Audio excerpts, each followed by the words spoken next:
Go.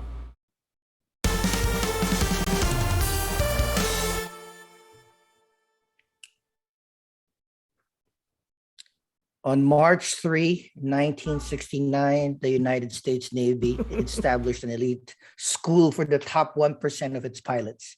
Its purpose was to teach the lost art of aerial combat and to ensure that the handful of men who graduated were the best fighter pilots in the world. They succeeded. Today, the Navy calls it Fighter Weapons School. The Flyers call it Top Gun. What? Let's go. Hello and welcome to another episode of the Plus 63 HP Reviews podcast. I'm one of your hosts, John Clemente, call sign Midnight. Alongside with me are two of my bestest best friends, starting with my wingman directly below me, CHUBAX. I am CHUBAX, call sign Papa. No, that's No, illegal on the airwaves. The app does not do that. Right below him is another wingman and bestest best friend, RJ, aka Raymond. Hi, my name is Raymond, call sign Razor. Oh, look at that. Our call signs is so cool. If you have noticed, we've done a little bit of a rejiggering to continuously improve on how we deliver content to all you guys. So now we are going to concentrate on one series or show or movie per reviews episodes. So it'll be shorter, a lot more concentrated, but you will have more episodes coming every week. So instead of Tuesdays, Wednesdays, and Thursdays, we will have episodes Mondays through Thursdays. So for your viewing pleasure, and if you want to join us, watch us on YouTube, youtube.com/plus63hp. We are on all the socials. Feel free to interact with us and give us your thoughts. We are on Facebook, Instagram, and Twitter with the handle at @plus63hp.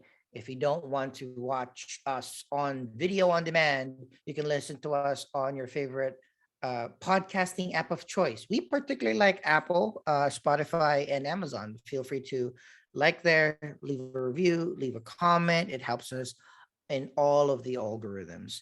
Like I mentioned, this week, we are deep diving into the cinematic masterpiece that is called Top Gun Maverick.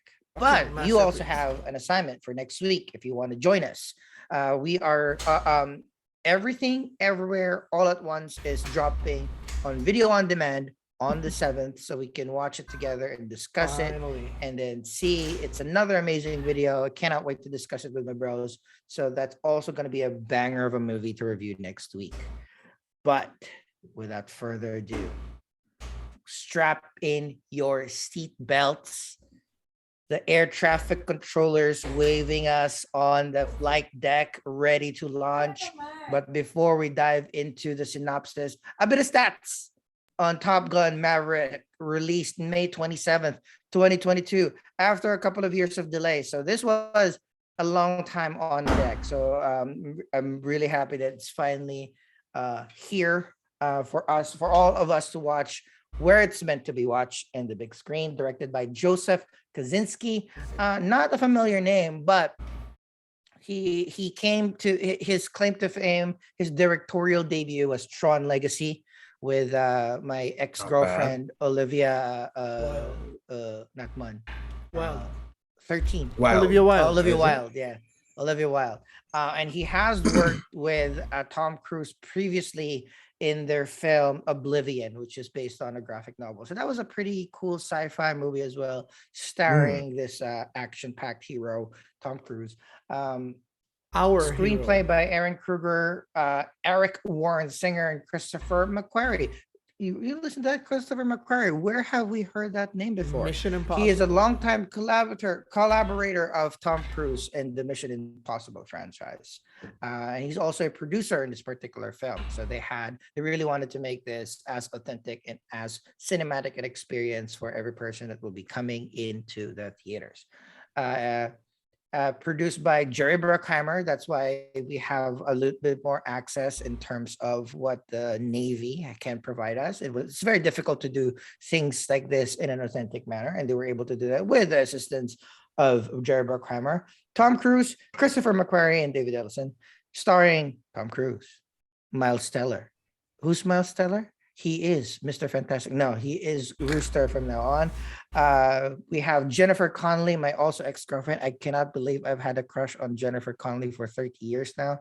30 years. John now. Hamm, Glenn Powell, Lewis Pullman, Bob, who is the son of Bill Pullman from Shawshank Redemption, Ed Mhm. Harris, and Val Kilmer. Despite his And ailment, Monica, he's still... did you mention Monica? Oh, well, okay, she's gonna be there. I will have a special Phoenix section. Ooh. Cinematography Can't by wait. Claudio Miranda. Claudio Miranda he didn't have a lot of really banger CGI stuff, but he did Life of Pi, which was with Ang Lee, looked amazing. Oblivion as well. Tomorrowland, also very cinematic looking. And The Curious Case of Benjamin Button with Brad Pitt. And lastly, let's go to the music. This is one of those like banger of a soundtracks from the 80s. Like it's one of those rare films where you use one song 7 times and it just gets better and better. But Goosebumps. music was Harold Faltermeyer, Hans Mhm. Zimmer, of course. Hans Zimmer. Dun, dun, dun, dun, dun.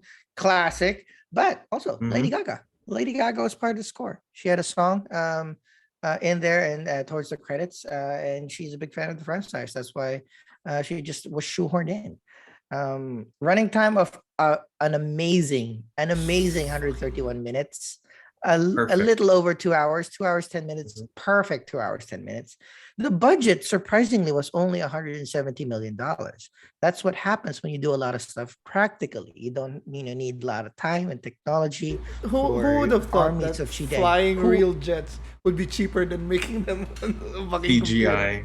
It's a lot more taxing for the actors. We'll talk a lot about their training in terms of being authentically in the cockpit, experiencing real Gs. G-force, but as of this recording, we are recording 2 weeks into its release, June 4th on a Saturday. They have ran $390.6 million. It also had close to $170 million in its first weekend, making it Tom Cruise's biggest opening weekend in his entire career. And that is a storied career with the original Top Gun, with all the Mission Impossible movies and all of the things that he's done in the past 30-year career.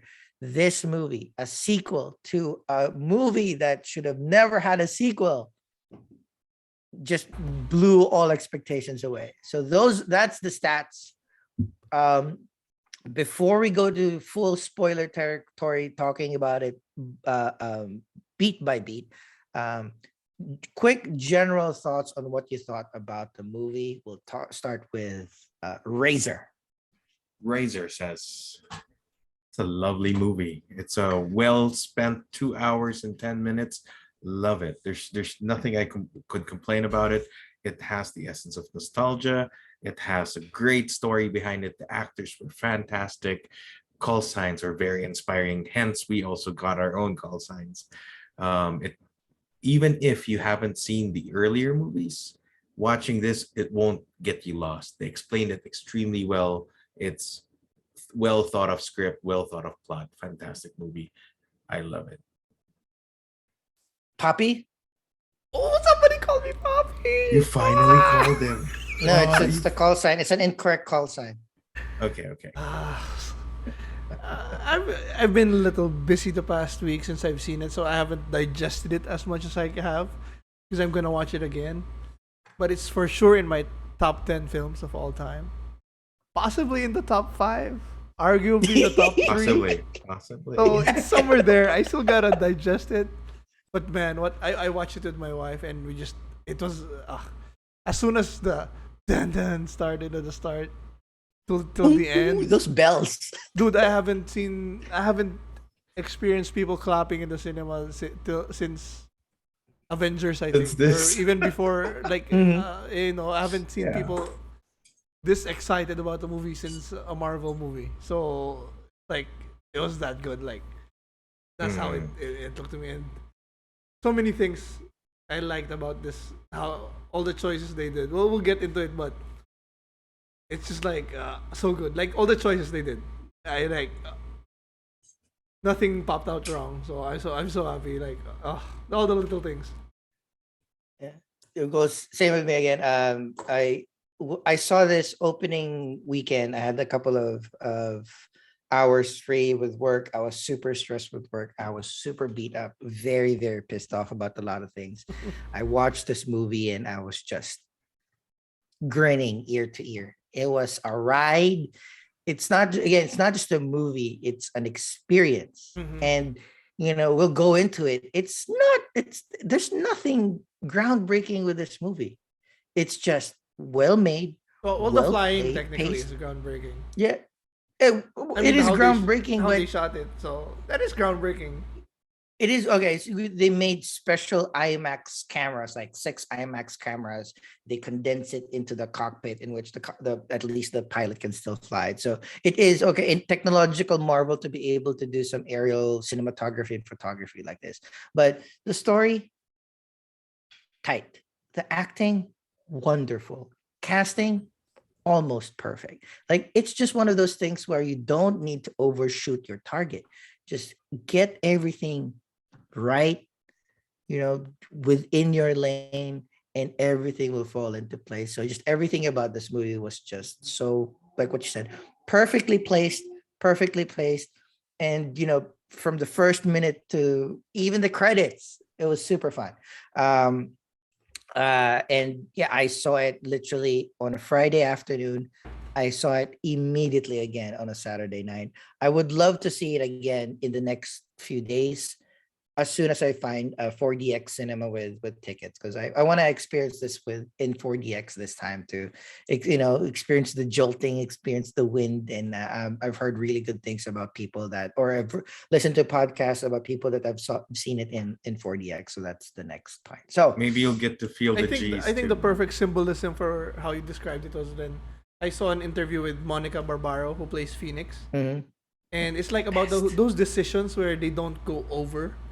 It's like No. it's summed up in what she said. Like when they initially wrote the first script or like a draft of the story, Phoenix was like the typical overcompensating woman because she's a woman She's a woman, yeah. who's fighting with the men in all guys club, and she's trying to always stand out and overcompensate by saying that she's the best. But then she said, when we started training and meeting all these other women pilots, they were just women pilots.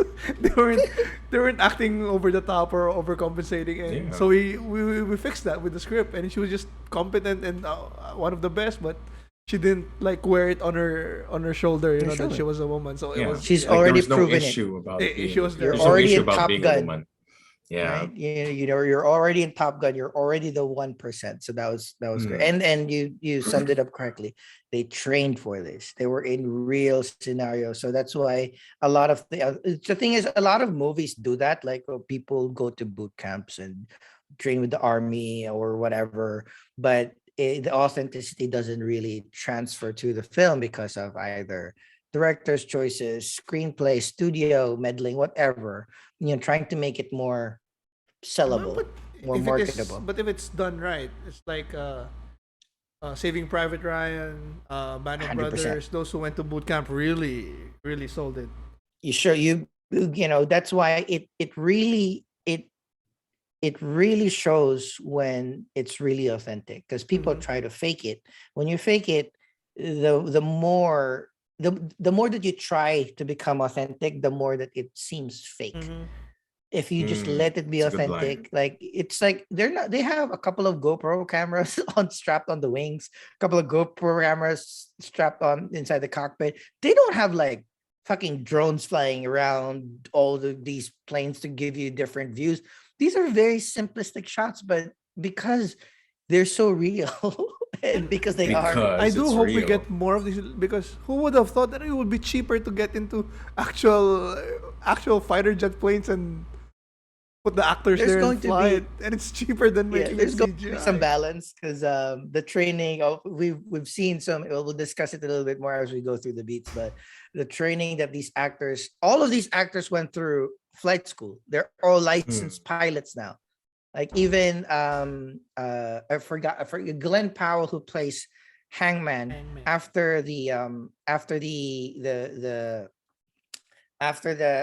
filming, he was one course left to get his actual license to fly by himself. So like, a pilot's Is he license, gonna like get what, it?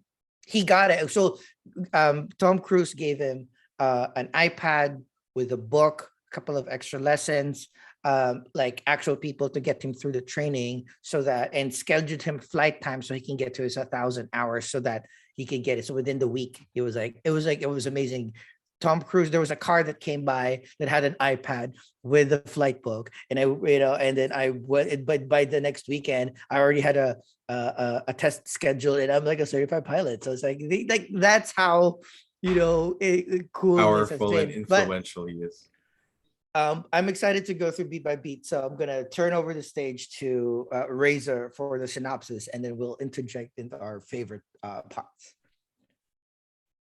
All right. So 30 years after the events of what had happened in the first film, you have Captain Pete Maverick Mitchell serving as a US Navy test pilot. Man, so imagine 30 years from that initial, he's still captain. And the reason why he's doing this is so that he could actually continue flying.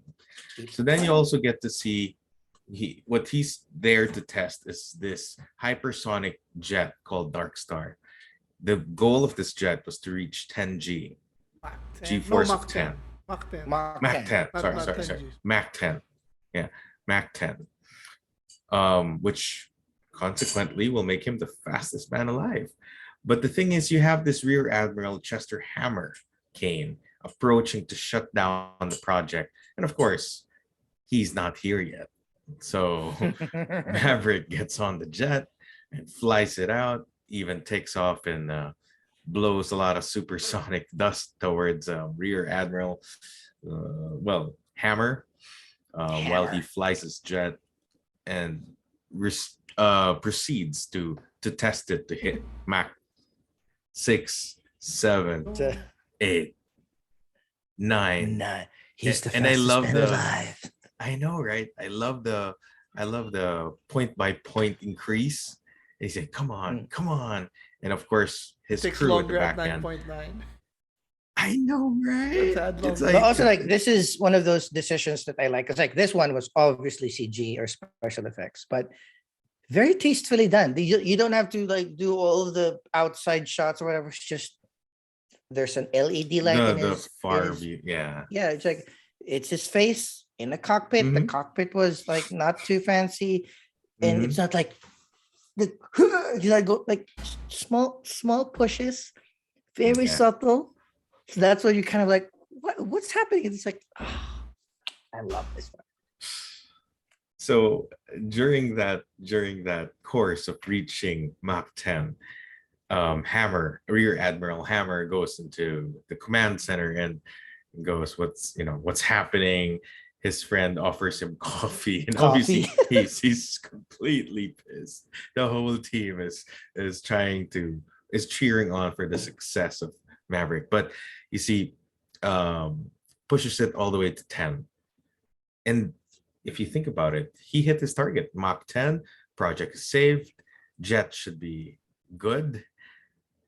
But for some reason, Maverick decides to He felt the need push it even for further. speed. So pause there. It's so one. This is opening scene. Opening scene of Top Gun Maverick 2 not only has the credits was the traditional highway to the danger zone. I'm sorry, the theme with the Navy ships, and then you go straight into breaking Mach records with risking your team's lives and jobs too. So, and also the framing on why Maverick is still captain is like Hondo, while walking Maverick to the planes, like, Maverick, the target is Mach 10, not 10.1, not 10.2, 10. So that's obviously already, like, if you haven't seen the first film, you kind of put into a situation where like Maverick, that's why his call sign is Maverick. He just goes a little too far, sometimes a little bit too wild. So I was hooked. Like I did not. I when this started, I was like, how could they go? Where do they go higher? Like what's I know, right? what stakes will be higher than flying Mach 10 and breaking even that. So I think he did Mach 10.2 before it malfunctions. But you see, Rear Admiral Hammer was actually trying to shut it down because he wanted to push for more drones to fly it, fly planes in general. He thinks that pilots are obsolete, so it'll be better if you have drones instead of pilots. So at one point, I thought Maverick was flying to save the crew, the project, and of course, prove that pilots are still necessary.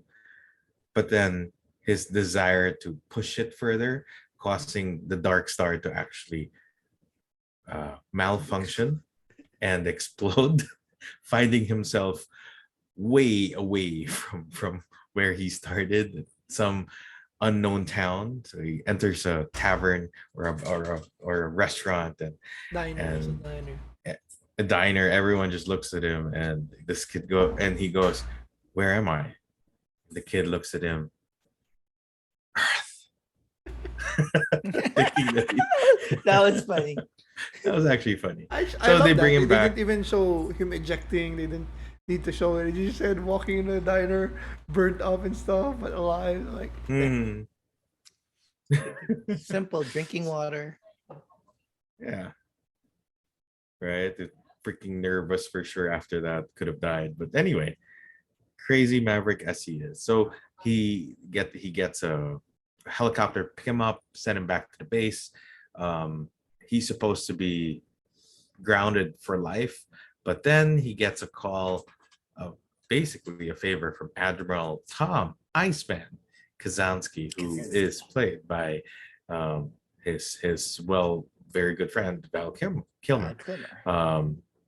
He has already been promoted many times over. He's now the commander of the U.S. Pacific Fleet. So he's ordered to go back to Top Gun. So he goes back to Top Gun. He gets briefed by Vice Admiral Bo Cyclone Simpson and by Rear Admiral Solomon Warlock Bates for an urgent mission to bomb an unsanctioned uranium enrichment plant in some unnamed rogue state. But hints towards a certain country which we will not mention over the air. I just love it. I love that they went with the original style of the original Top Gun. Doesn't matter which country, didn't matter, no, just faceless pilots, no, yes, not real. I did not like that, but it kind of works. I like it because it did. It's all about them anyways. It's not. It doesn't matter what the country is or what the fight is. It's just these people being heroic, and I like that they took that from the last one.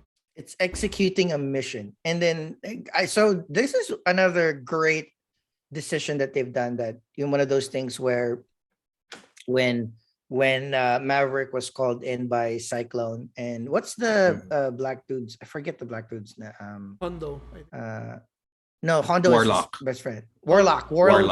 Amazing call sign. You mean the right hand of the right hand of Cyclone. Right hand of Cyclone. Cyclone and Warlock, and so they laid out the issue, right? And then usually I don't like that because the idea is, oh, you're gonna lay out a plan and there's something's gonna go wrong with the plan. And it's like, we've been conditioned to go through these action films about setting an elaborate plan that it's either going to be executed flawlessly or something's going to be wrong and everything is going to be Deus Ex Machina. So when Maverick was explaining how it needed to be done, also there's radar, so you can't do drone radar jamming, so you don't get drone. There's surface to air missiles on the mountain, so that you can't fly over it. So you have to be in the valley, which requires so it requires you can't just have any pilot there. You have to be the best of the best pilot. And then you also have to go in the middle of the mountain to shoot a target and then escape and go home. So it's like you're laying out the entire movie 10 minutes in. I know exactly what's going to happen. It means that it's not going to happen. So that's one of those things where like, or because if it is going to happen, then it's going to be boring because you already know what's exactly. Exactly. So at this point of the movie, yeah. So at this point, I was the movie. It's like, all right. The good thing about it's like you prove to me why pilots are needed, right? Because 5 minutes ago it was drone. They don't need to pee. They don't need to rest. They're not a subordinate. So that's one. But now we're showing like there's still certain situations that you will need highly skilled pilots to be able to execute a mission that no machine or drone can do. So, okay, you got me. There's a reason why he needs to, we need these pilots that we saw in the trailer. So continue. Amen. But you see, the thing is, upon the mission being informed to Maverick, he was thinking, all right, but this is going to be difficult since ideally the stealth jet would make it, but because of radar jamming, you can't use it, so on and so forth. So this is what's going to do. This is what we're going to do. What's the timeline? Okay, so I better get going. And they stop him right there. No. What? You're not the one you're not gonna be on this mission. Then why am I called back? Obviously in that sense. And they said, well, because you're here to teach. And then they introduced the concept of bringing back Top Guns, the top graduates across years, that he will need to create a team, build that team, train them how to do this impossible job, because all honesty, he's the only one who actually can.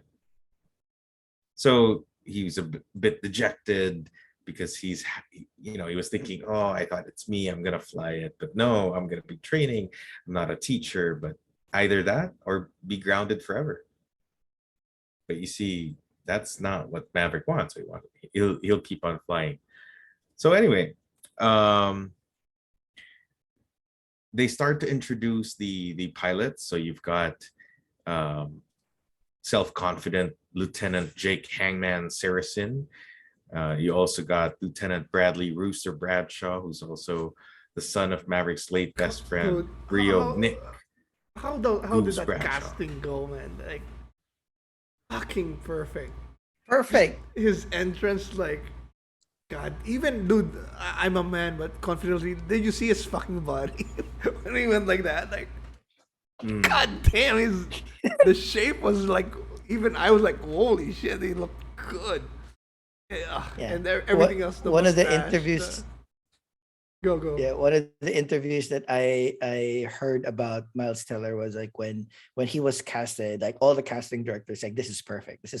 Like it is like he really looks like what's his name, Anthony Edwards, even without the mustache. And then when he grew the mustache, it was perfect. And then but Tom Cruise was like, all right. And then when they finally started filming with the mustache, with the lighter hair, right? Because he's a little bit more brunette, so they lightened his hair.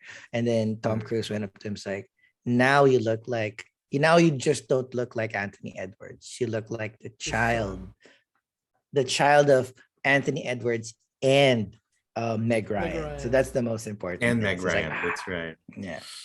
Perfect. And he played the piano by himself.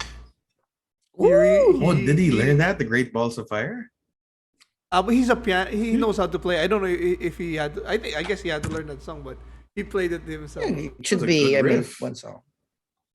He learned the drums in what do you call that?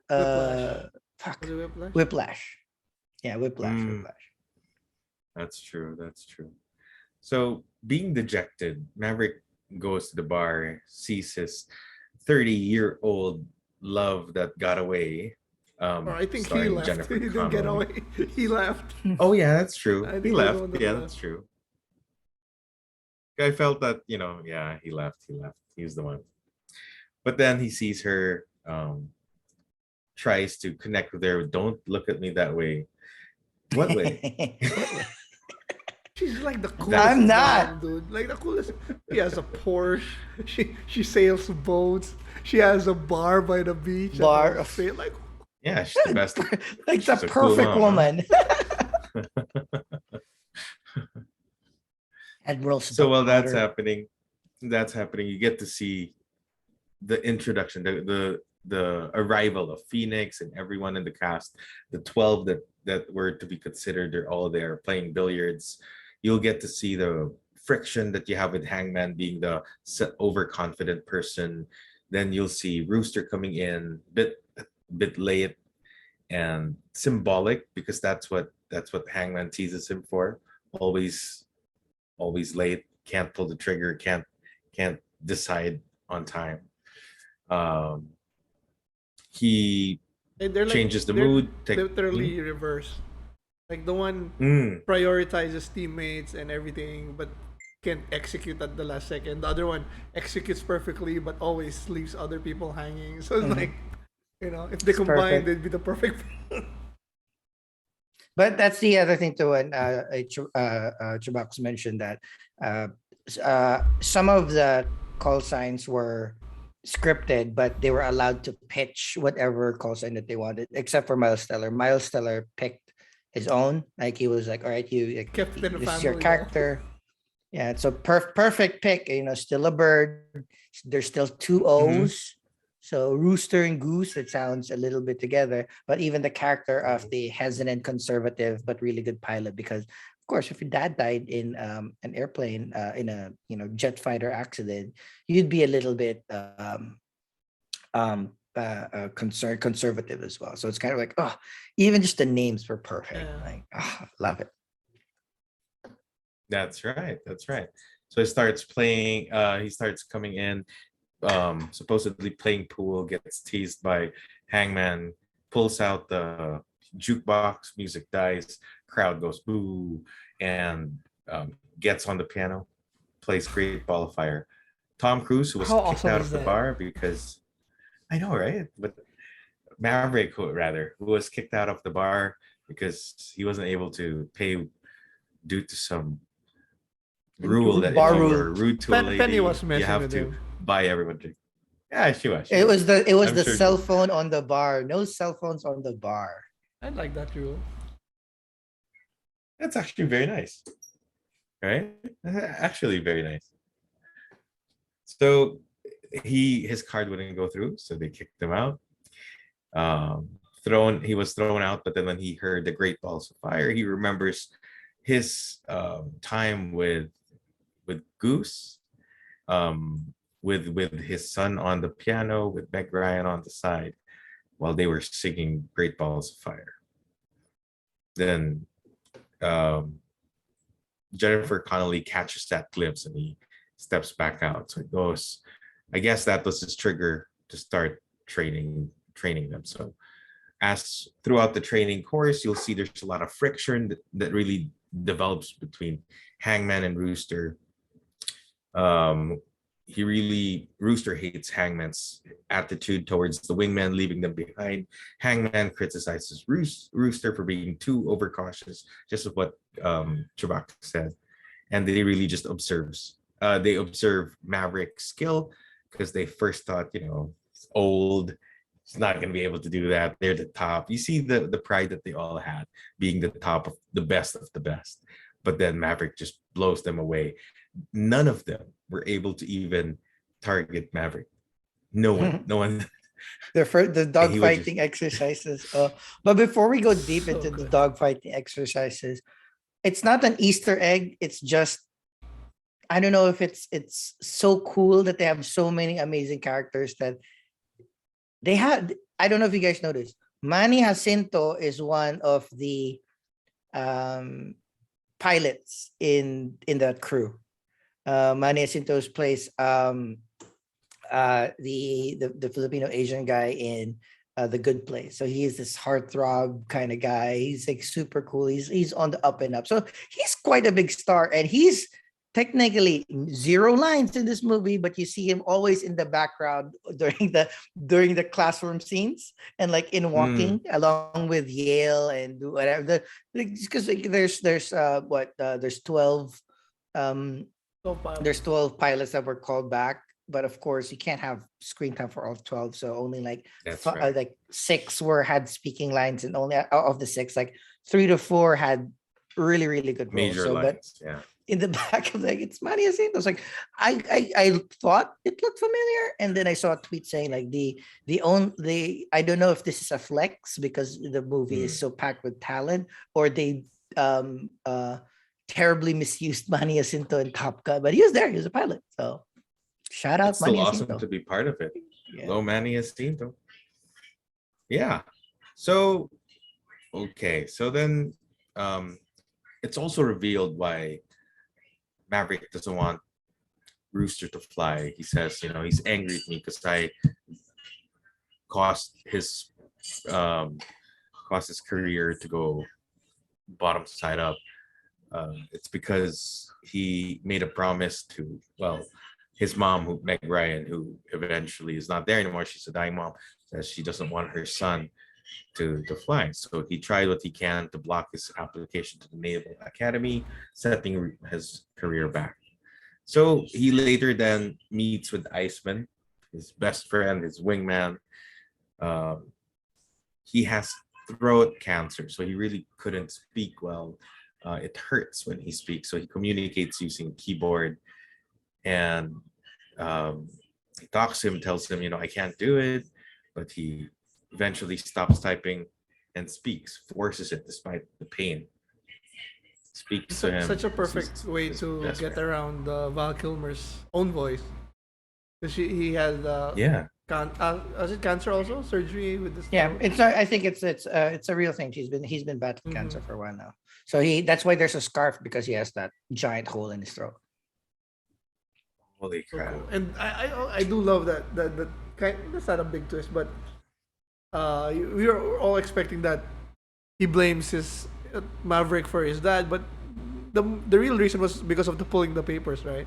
It wasn't really because of the dad. I mean, there's some issues. He also has hate towards it. Yeah. No, it's not hate. There's some issues with it, but the main reason here was really angry was because Maverick pulled his papers, and it's not like this. It hasn't been this big. It's not like he grew up hating Maverick. It was just like when he pulled the papers during application. That's when they got. They had their falling out, and I love that. That was a nice.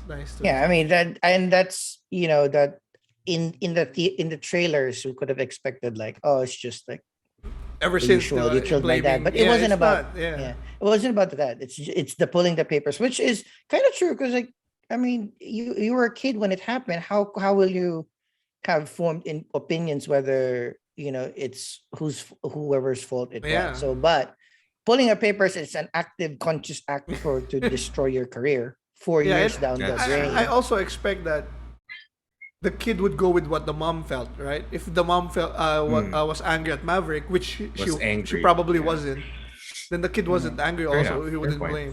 Because I was expecting from the start, like, we're gonna get that scene where somebody explains to Rooster that it wasn't Mav's fault, or maybe they're showing like a transcript or something of the past. No, it wasn't that. It was just he pulled his transcript, got him delayed for 4 years. I didn't research that if that happens. Like, I figured like it's just, if you pull my papers, maybe it's just 1 year, but 4. Oh yeah, that's a lot of years. That is a lot of years. That's a lot of years. But I think instinctively it was also, Maverick said later that he felt he wasn't ready. So I think like deep down it was the right choice, even though it fucked him up. Yeah, I don't think he didn't. But, think he was ready, down to his gut. So we could have trusted Maverick to at least push back on the mom if he was indeed ready. But a combination of the mom saying that she doesn't want Rooster to fly, and a combination of Maverick being maybe scared because you're gonna lose your, essentially trying to be the father figure. So If you think about it, roosters don't fly. So And I do. Right. I'm so happy they got Val Kilmer back. There were some rumblings before that he I wasn't was coming back, or I I was thought it was just gonna surprised. be a. I thought it was gonna be picture. That was it. Oh, thank God he's there. I thought it was just through text, but Yeah. but I actually thought he was dead already. So That's me. But then, true enough, after a few days, Iceman does die. So they all attend the funeral, does the ceremonial plugging of the pin onto this to the coffin. So that basically that's his protector, the only one who's always been supporting Maverick. He's gone.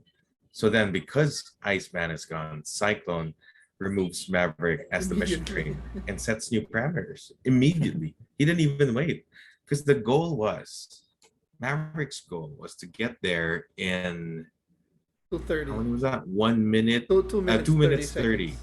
2 minutes 30. That was the But mission then with parameter. Cyclone, he was gonna make it 4 minutes. Yeah. So the goal was to fly within the valley low enough so that the SAMs won't detect him, and then eventually move up a very steep incline, and then head down, and then target and destroy the bunker, and get out before the fifth generation Another steep incline pilot. where they will be Yeah, another steep vulnerable. incline. I know we Yeah, skipped. I think Well, that's like 9. yeah, we know we're going to the synopsis here, but for the listeners and viewers out there, there's a lot of flying in between all of these beats. A lot of like dog fighting in just like just exercises between the first bulk of flying is the dog fight. Whoever can kill or shoot down using guns Maverick, and if Maverick shoots you down, you get 200 push-ups. There's a lot of that showing how good Maverick is, but also how much more to learn these Top Gun graduates are. And then there's a second set which is the first portion of the first- mission Mhm. is just going through the flying very very low into the ravine, so that they can get to the weapons facility, which is lots of turns, lots of G's, very hard on the body. And they need to do it very, very fast so that if they were to be chased by other jets, they could ostensibly fly away. Like they don't have, they're not sitting ducks. And that's another set of lots of montages, lots of views on how difficult it was, people not making time. So this is where a lot of the amazing aerial photography and cinematography you'll see. Because like I was just like, even just those, it's weird because I never got tired of seeing somebody's half face or like half body I know that much.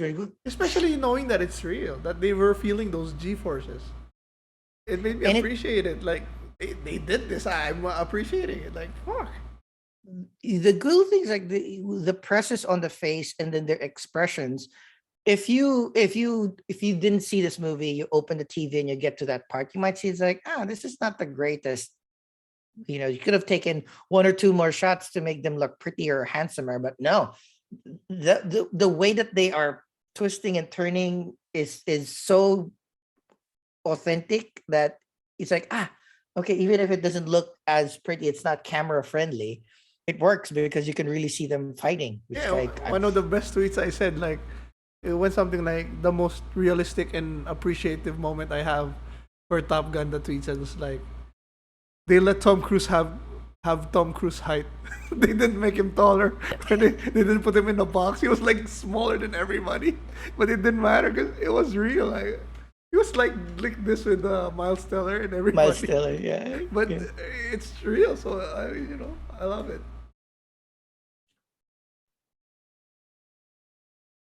That's right. Okay, going back. So since Cyclone is taking over the mission, a lot of the parameters have changed. They want a more relaxed time frame.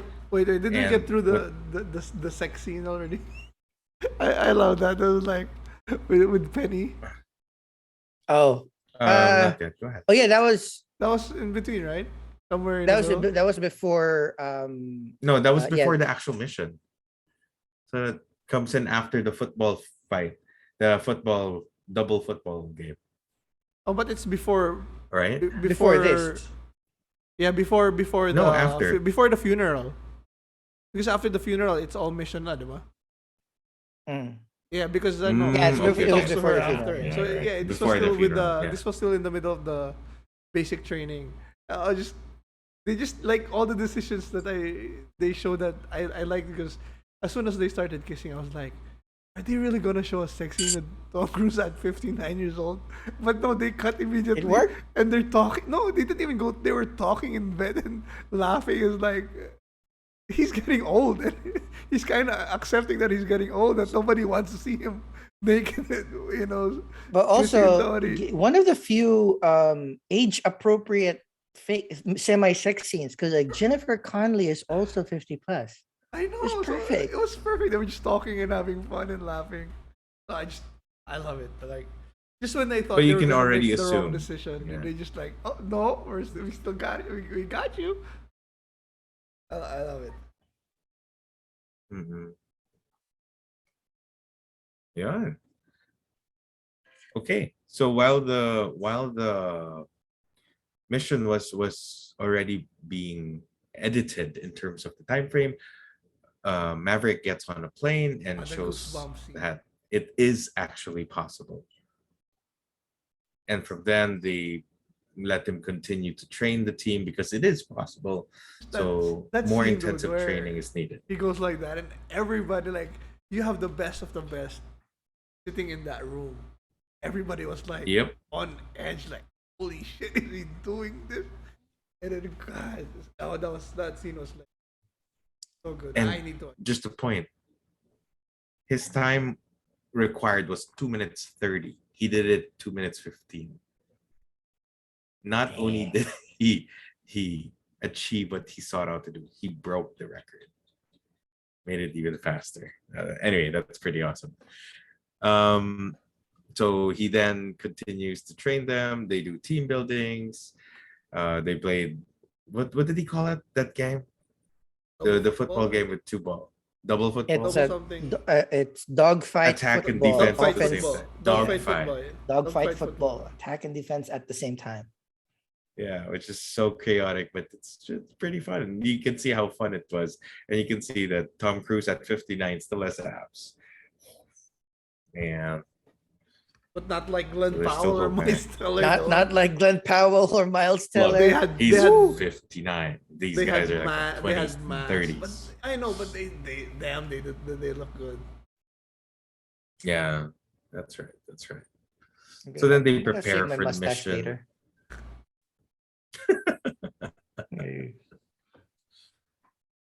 Yeah, so he prepares for the mission and then selects the team. So No, and mission pilots he's prepare. chosen to lead. Yes, and He he's was chosen to lead. after his performance. At first, I was a little off That's because like suddenly he's the lead, but then if you think about it, Mhm. nobody else can do it like Why he not? did. And nobody You has have- done exactly. it. So You have to be the like, best. You have practically. to get the best guy. So yeah, it made sense to put him in. Mhm. And I And love nobody. that. Cyclone said that I just saw the trailer, the scene where Rooster gets mad and pointing. I thought that was always going to be a Tom Cruise, but it was at Hangman. Where he's son of a Hangman. bitch. That's right. Hangman, man, That's that right. face just like love to punch it with the cocky grin and the. They kind of look like Tom He's Cruise. now in, my in the first film, you know, with the cocky smile, like annoying. Like he's the best, but he's just annoying. he's my he's now like Glenn Powell is now my top choice for Johnny Storm as a in Fantastic Four Oh, if I love he it. gets Ooh, cast. that's very Right, good. right. That's a Because, good like, choice. I had no idea who he was. He's in a bunch of really We've cool seen him before, shows, yeah. I think. But this was the perfect level of cocky Cockiness. and cute and it's not like even when they were playing pool, like almost a villain but not. Like you still like him. He's still a good guy. I know. Yes, that's the Hmm. thing. It never went And he knows too when to pull overboard. back. Yeah. He never went too overboard. So it's like I got it. Actually, there were some scenes in the movie in Maverick where he would, really rile up Rooster, and you think, and they were broken apart by guys, right? They go, no, I'm not gonna do anything, in normal action movies, the antagonist would like turn around and punch the good guy. He didn't. He's just like, no, I'm not, and he just goes. It's like, oh, okay, that's pretty good. They made him cocky, but he's not like totally evil. Yeah. And I mean, I think a part of it also was like he was pushing Rooster because Rooster needed pushing a little bit. Yeah.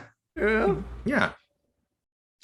Yes, exactly. And he's standing on the same pedestal as Hangman. So he wanted everyone actually to reach that level too. Diba? So he wasn't just pushing Rooster. He was just hard on Rooster, but he was also hard to everyone, including his wingman. Yeah, Diba? He let the wingman die. Just so that he could survive and attack. So basically that's what they did. Ayan. So mission starts. Pilots were paired. Maverick chooses the mission pilots, paired with Phoenix and Bob. I love the call sign. Bob. While Rooster is paired with Payback and Fanboy. Actually like Fanboy. Pretty good thing. And So, Fanboy is the other thing too, like small Easter egg. Like Fanboy is not like the coolest call sign, but if you notice the font of Fanboy is the font of Star Trek. So kind of like small hints of developing the character that he is a very big aviation, space, speed. So like there's a reason why that's his name. So and that's why he's Top Gun, because like he really lives and breathes planes and jets and rockets and whatnot. So I didn't get that until I researched a little bit more about the call signs, because some of the call signs like fucking like Warlock, fucking Iceman is so best. Good. Iceman is really good. Iceman, Ice in his veins. Yeah. The Hangman with the Comic Sans font, so good. The best. Missing word, with no missing ace. Yeah, the best. I was like, oh my god. Imagine the feeling of the actors when they got their helmets with the call signs. Cool. I mean, I like the idea that the shades is clear. Yeah. Right. It's right. So UV, but it's clear. Dude, if it's black, you're a bad guy. If it's dark, I know. The fifth generation fighters. Even in the original Top Gun, it was always black for the bad guys. You couldn't see their faces. That's because they wanted it to be anonymous. They didn't want to hint it that anonymous, they were Asians. Faceless, they were faceless. Yeah, they were faceless. Exactly. So you've got Hangman and the rest of the pilots on standby in case anything happens. Team launches from their aircraft carrier, their USS Theodore Roosevelt, while the cruiser USS Leyte Gulf fires the Tomahawk cruise missiles to destroy the airbase near the plant. So it starts off with that Tomahawk missile, and then you've got the crew, the suicide mission. Going through the course. They leave first. Then we get that shot with the but then when they're at a certain area, certain area, that's when they fire it. Sure. So they timed it well. Everything was synchronized. So the team reaches the plant, and the team goes through all that. You'll have a little bit of a drama where Rooster is kind of asking guidance, similar to how Obi-Wan Kenobi is asking his master Qui-Gon Jinn to give him guidance, to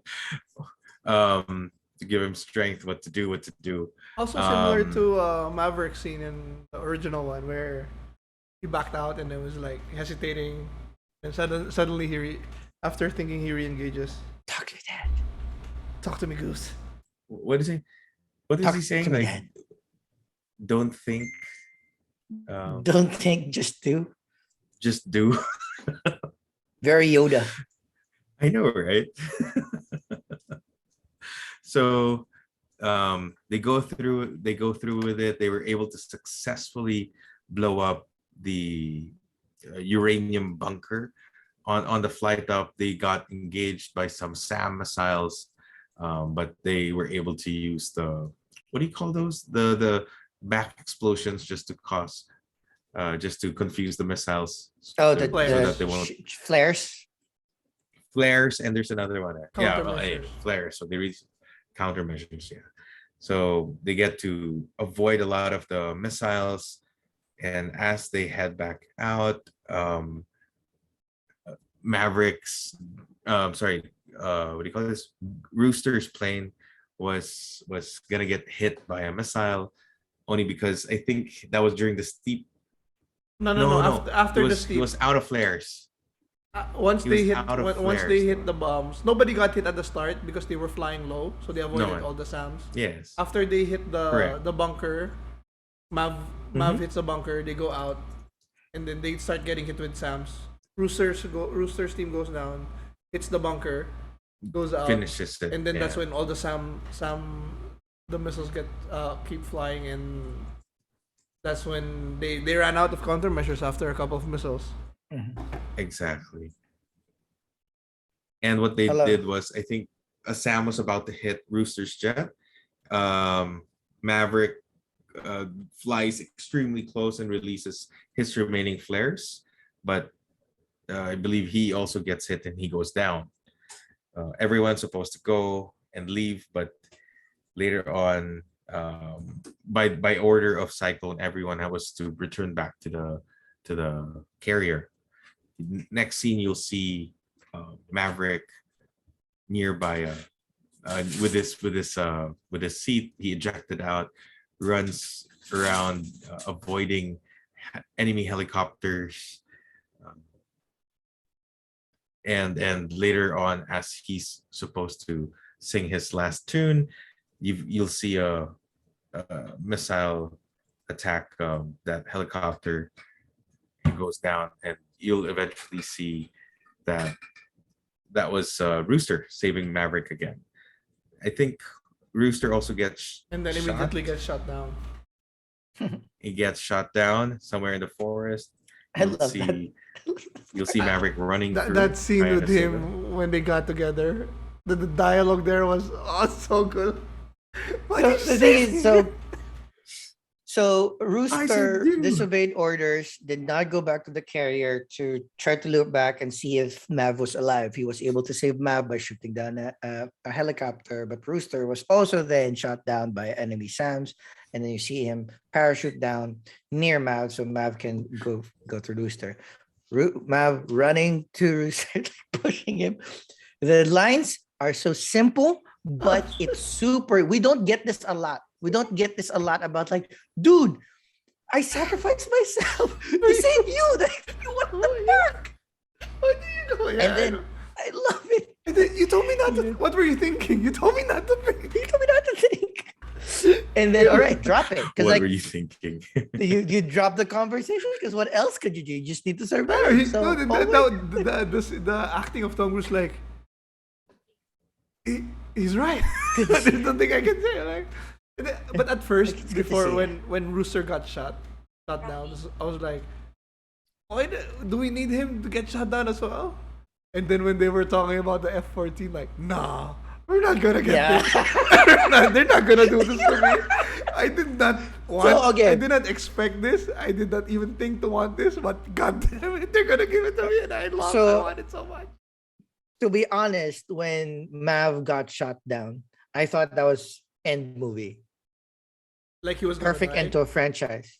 Maybe not die, but like just maybe 5 years later he'll In show memory. up again. Right? No, I mean like he'll be stuck in Russia or whatever that place is for a couple of years, and then maybe there's a post-credit scene that says like him coming back to a diner asking for water again, and whatever, right? So that was my thought, That's because true. we're at the end. It's almost 2 hours or a little bit 2 hours. Imagine this. At this point, do you still remember that the opening scene was flying at Mach 10 and exploding a stealth Dark Star experimental plane? And then there's Yes. also a bajillion dogfights. Number 2. Number 3 is the slalom course, right? Mhm. And Oh, then with number regards to 4 that is also, the I forgot, like, I love that part where was it Payback that passed out? Coyote. Coyote during the climb. Mm-hmm. And Yeah. then we were so worried about him crashing. But then he turned out fine. And then suddenly bird strike on Monica's airplane. on Bird jet, strike and on she's the one that Phoenix. crashed. Like, holy Mhm. shit. That So ejected. good. Yeah, like, it Right. was so good. So Dark Star scene, Mark Yeah. 10. Dogfight. Lots of dogfighting, showing that Maverick can shoot down everybody with lots of 200 push-ups. The slalom course that nobody was able to complete under the designated time, and then the Maverick slalom course with hitting the target, so completing essentially the mission, getting to become the team lead. That's 4 fucking action scenes already. And we haven't done the real mission yet. Now we do this real mission, and then after the also real mission, which dogfights. is already fucking like 2 miracles in one. And not to mention the bird strike with Phoenix as well. So we have lots of dogfighting there, and then we have this scene. It's like, all right, we're good. We're good. We're good with action. And what are we going to do now? Like, Mav, I don't Have like that more look. action. You get Mav and Rooster like his dad in the backseat. Oh my god. With the original F-14. F-14. And the good part about this too is like, there's always allusions to like, oh, Mav's stealing a multi-million-dollar plane, yada yada. But we never really see how he does it. So now we actually see how he steals a multi-million-dollar plane. So with actual steps, like if this PSI hits this, stop that. I'll start the engines. Pull all the small things that makes it more. It's like, yeah, what happens to who Believable, puts in yeah. the ladder, and then what happens to all the knobs and whatnots? Like somebody has to do. Yeah, like, I was all like, the small touches. he Man, it's said, like, once I get up, stow the ladder. How is he gonna get up? And then he goes up the other side. There's and a jumps box. on the wing. with already a box always prepared for beside by the for wing. the Rio. I remember the Rio. It's like what's a radar insights officer, something like that. So that's his role too. It's to back up. It's like, my God, this was such, even those small touches. Whenever I'm getting goosebumps. Why was there a F-14 there? Doesn't fucking matter. But they already It's an airport. alluded to that They set it up. They did set it in the up. very start with a little quip from Cyclones, like, oh, I guess we're not the only ones holding on to relics. Yeah. It's so fucking good. perfect. Like him in the back seat with talk to me, Rooster. So good. Flip the breaker. There's like 300 breakers here. Got to be a little bit more specific. Fucking. Oh. I like the fact that he also knew how to jumpstart to get that plane flying, despite the shortened runway. Yeah, So he spreads the taxi. wings. It's a taxi, man. Exactly. It's a taxi. Mav, this is a taxi, a very, very short taxi. It's not even a runway. It's a taxi road. It's like, oh my, how many action scenes can you pack into a fucking movie? So anyway, so they get up in the air, and then the 2 bogies come close. And then I love the twist where Mav's doing the hand signals. What are you saying, Mav? I don't fucking know. I don't know what he's saying. That was so good. Oh my God. It's not the plane, it's the It's a pilot. pilot. So even he gunned down how many? So he guns down the first fifth one generation immediately. planes. He Yes. guns, so the 2, like, they were escorting him. Stupidly escorting him, but I guess who would have thought that he wouldn't They think didn't that know. They didn't know. an Maybe effort, yeah, radio. maybe, yeah. So he makes the first move, shoots down the first plane, then gets into a dogfight with the second one, and I love where it's Mav's turn to be like shocked because the other guy did that like weird. I don't even know what to call that. It's turn. like, that's a 5th generation plane. You can do Like an air brake. It do the some weird, sort. weird like spinning turn Maneuver. Get back at them. Like Mav's like, what the fuck was that? And then so they're able to shoot down that one, the second one, and then I love it that it's also Mav's turn where they're almost home, right? Like we didn't need another action sequence, but there's another one because like there's Another fifth they hear generation another plane comes bogey, out. but they can't find it. and then it's coming straight at them. Like, oh, it's so good.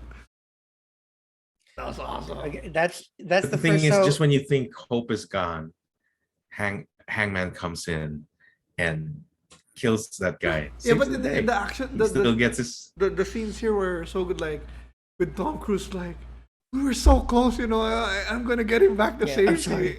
I'm Because sorry. they're trying to, because they did stall for time. They were trying to evade that last guy, but then as soon as they got the lock, yeah, Jong says like, I'm sorry, it was so close," and then it was good shot to, like, as soon as they got targeted, and then the fifth generation released the missile. The missile comes from the top and blows both of them together.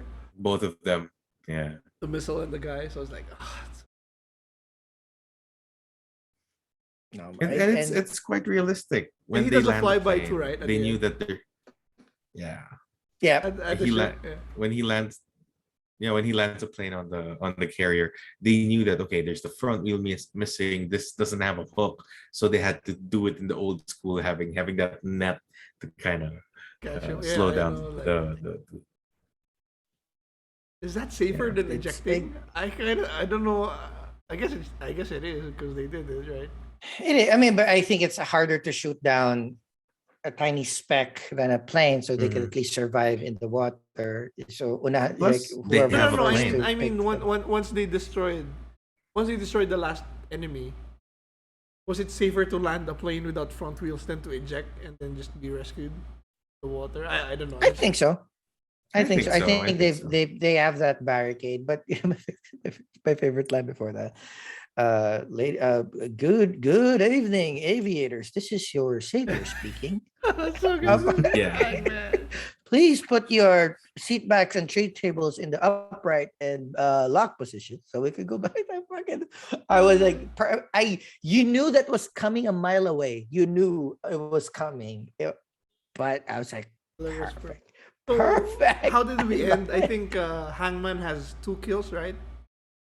He had Two one kills. before the start. At the start, Before then and this one. one more, and then And then Maverick ends up Mavis with five. five, Mhm. 5. 3 before and 2 on this two movie. here. Okay. So he still aces. But I mean, the jokes has always been like the only air to air kill that Hangman was with also a relic from the crew from the Yeah, he was the one that from had the the advantage. from the Korean what that from the Korean War. No, Cold War. No, from the Cold War. No, from the Korean War. Different Korean war. War. Same decade. Wrong one. Wrong decade. Oh. Yeah. Was it? So all back, all hugs and kisses, and he goes to the bar, sees a different person manning the bar. They said they went on a trip. Don't know when they're coming back, so he goes back to his little hangar, fixes his little jet, Oh, we get that scene and with later on, with Goose helping him. Oh, I like Goose. yeah, with Oh, Goose it's so helping good. him, and then you'll see the daughter standing. Um, goes down, sees beautiful girl by the porch, by her Porsche. With the Porsche. Porsche. Great look. Fucking great look. And her- Oh. And I like the Ah. fact that, so you get a lot of air time in the air. Obviously, you've got his bike scenes, and of course you've got the boat scene. So everything from the boat, from sea, land, and air, it's complete in this movie. So yeah, And then we get the last epic. scene with I love it. Goose looking at the pictures, and then he has a picture there with Map. The latest picture. And he goes like, "Ah." I don't know how they're gonna top That's this movie. it. I don't know. don't. I hope they don't. I hope they don't. I hope let's just keep it at this. Maybe a new franchise, maybe, but I think so. A lot of It'll be different. A lot of the podcast or the reviews I've been seeing have always said like it's a great movie, and the weakest part is the love story. But I actually love the love story because it's all about family. They've been thinking about family, and Maverick has always been the loner, the one that has been alone, no family, no kids, no one to mourn him. So even midway through the movie, he already kind of like said like, no, Penny, I'm never not gonna leave you anymore. It ties And him it's funny down. too, because like, It helps him move on also, so it makes sense. Because it would be yeah, weird, and like if he just suddenly, oh, okay, I'm done. I have nothing to move on to, but I'm done. Like, no, and the good thing too is like we see at the end after the mission, and then Maverick wanted to say hi to Penny, and then Penny wasn't there. Essentially, Penny left. Penny left him just yeah. to make him feel how it feels to be left, And but then it comes back. she left for him.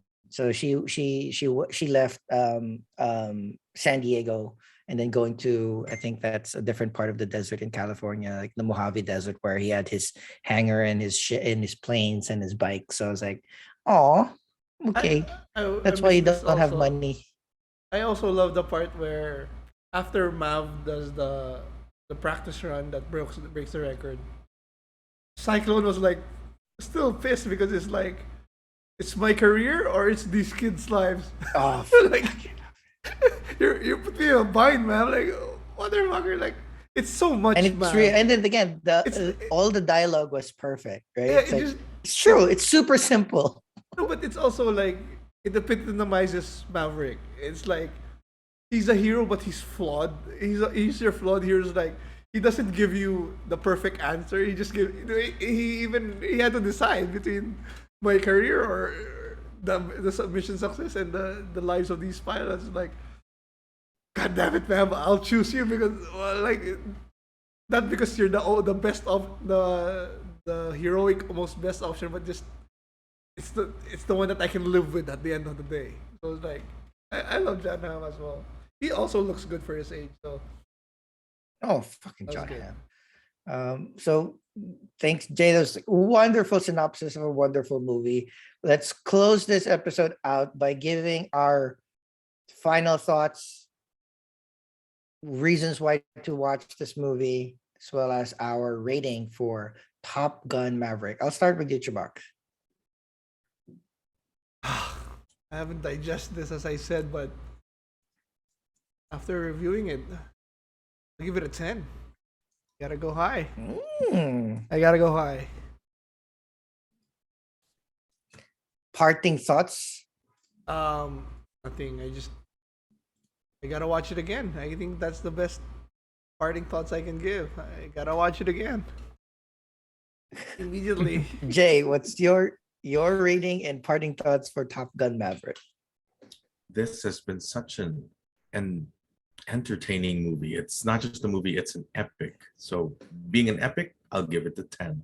Why? It has to be on your watch list. If it's not on your watch list, make a new list because that's wrong. Yeah, this I think Jay that says it perfectly. Like this isn't you don't watch this in the theaters because it's a movie. It's an experience. No, Experience. It's an experience. it's an experience. I think this is our very first Triple 10. triple 10. Ooh, Because again, it I deserves had it. Deserved. it's wild that this movie is one of my first 10s in our new rating scale because it's a sequel. And and I hate we're always just rebooting or doing like what they call this, like a requel, like a reboot sequel, right? Right. That's right. So I don't like it. I don't like that they're using both nostalgia and new stuff to make it an easy way out. But every single thing that they did here, they did. It's super simple, but every single element is done to its maximum potential. The use of nostalgia in the music, the use of nostalgia in the characters, the Mhm. casting of the new people, still using Maverick, the beats, like the actual story, it makes sense. Like it's not Mhm. it's not like a fantastical mission that you won't do, that's never going to happen. There might be a rogue nation that will have missiles that have radar jamming that you can't drone attract. So everything made sense, And that and you fit in. that was the point of the mountain. That's why they put it there because it's hard to shoot down. Yeah. You know? Yeah. It's close So impossible. Yeah. yeah, two miracles needed to get it down. I So also like, forgot that scene was perfect. Like Miracle 1, Miracle 1. That's Miracle 2. I gotta keep going because it's not out of the woods yet. Like, wow. And to be like, again, you start the movie with Mach 10. The stakes were at 10 first 5 minutes of the movie. And then they managed to just like the test, it became 10.1, 10.2, 10.3. So I was like, this is the first movie that I saw back to back days. And I paid an obscene amount to watch this movie already. And I'm gonna watch it again in 4DX because both are you right. It's just great story, great action, great experience. It's one of those things where you're just like, I'm glad that I that's the parting thought here is like, watch this in the cinema if you can, because there's just something different when you're chair shaking. I fucking hate it when people clap or talk in the cinema. Fucking hate it. But I was clapping. Shit. I was like, dude, everybody was like pulling their chairs like that. It's like, oh, and yeah, that's well deserved, I think. Triple tens. Let's close this episode out by our goodbyes. CHUBAX, goodbyes. Papa out. Razor. Razor out. Yeah, and don't forget, we are on youtube.com+63HP. We are on Instagram, Twitter, and Facebook. Just search at +63HP. And we are in every single podcasting app that you might be using. Apple Podcasts, Spotify, and Amazon are our favorites. Join us there. Listen to us. Watch us video on demand. Again, next week, everything, everywhere, all at once. We have a lot more fun shows to review. Thank you very much for joining us. And then again, midnight signing out. Bye-bye.